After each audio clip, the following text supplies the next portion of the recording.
نحمدہ ونصلی ونسلم علی رسولہ الکریم وعلی آلہ وصحبہ اجمعین۔ محترم و محتشم سامعین، سوشل میڈیا پر ایک بحث وائرل ہو رہی ہے جس کے اندر ساحل عدیم نامی ایک لفنگا، یاد رکھیے گا یہ کبھی بھی ایسے شخص کو عالم نہ سمجھا کیجیے، یہ عالم نہیں ہے، نہ ہی یہ دیندار ہے، یہ تو زمانے کا خود ایک بھٹکا ہوا انسان ہے۔ یہ ایک عورت کو کہہ رہا ہے کہ جسے طاغوت کا معنی نہیں آتا وہ جاہل ہے۔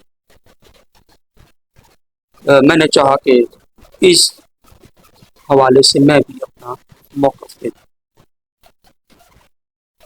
طاغوت کا مطلب ہوتا ہے شیطان، اور اسی طرح شیطانی راستہ یا وہ شخص جو راہ حق سے دور کرے اس کو طاغوت کہتے ہیں۔ طاغوت کا یہ ایک معنی ہے، لیکن یہ شیطان یا ابلیس جو ہے اس کے مقابلے میں زیادہ مشہور نہیں ہے، اور لفظ طاغوت کا معنی جاننا یہ کوئی اتنا ضروری نہیں ہے کہ جو اس کو نہ جانے اس کو جہل قرار دے دیا جائے۔ ہاں البتہ قرآن میں اللہ پاک کا حکم ہے عورتوں کے لیے کہ گھروں میں رہو، بے پردگی نہ کرو، اپنے حسن کو ظاہر نہ کرو، زمانہ جاہلیت جیسی بے پردگی سے بچو۔ جو طاغوت کا معنی نہ جانے اس کو تو دل نہیں مانتا کہ جہل ہے، بلکہ ساحل عدیم خود جہل اسلام ہے۔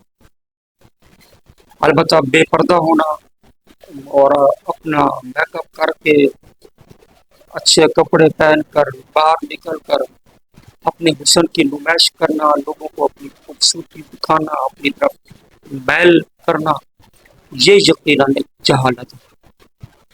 تو جس بہن کو ساحل عدیم نے جہل کہا ہے تو وہ ان مانو کر تو اس کو جہل نہیں کہا جا سکتا، البتہ اس سے اور اس سمیت دیگر جو ہماری مسلمان بہنیں ہیں ان سے گزارش ہے پلیز پردہ کیجیے۔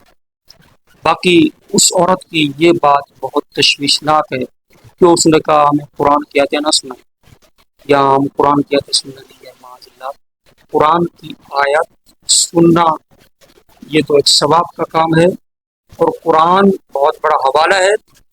قرآن کریم سے بیزاری کا اظہار کرنا یہ تشویشناک ہے۔ رب العالمین ہمیں محفوظ و معمول رکھ کے فتنوں سے بچائے۔